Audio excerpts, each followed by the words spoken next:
Graham Zillwood's property on Othello Road was the first to be swept away on November 15. He says there were no warnings or alerts about flooding. On that afternoon, he checked the Coquihalla River, which was about 3 feet below his banks. He's lived through a flood at the property and knew what to watch for. This time, the water wasn't coming from the river, but from behind his home on Othello Road and running through the campsite nearby. I grabbed my dog, my cat, and we got out of Dodge. I didn't get a chance to collect anything, he says. Within an hour, my whole house and 2 acres were gone. Zillwood ran a bed and breakfast at the property, called Sparkling Waters. It was also destroyed.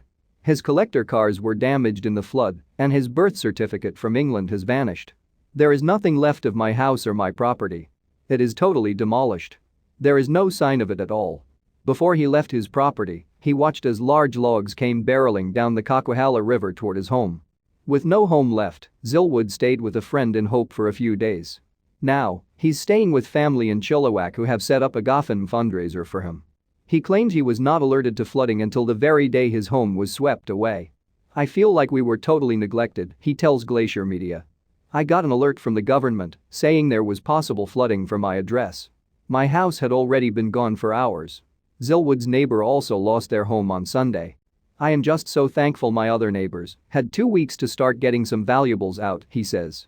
The chair of the Fraser Valley Regional District, FVRD, is asking for help as roads and bridges are being washed away by the Coquihalla River and catastrophic damage is occurring to sewer and water systems. "We are issuing an urgent plea for immediate help to the provincial and federal governments," says Jason Lum in a statement.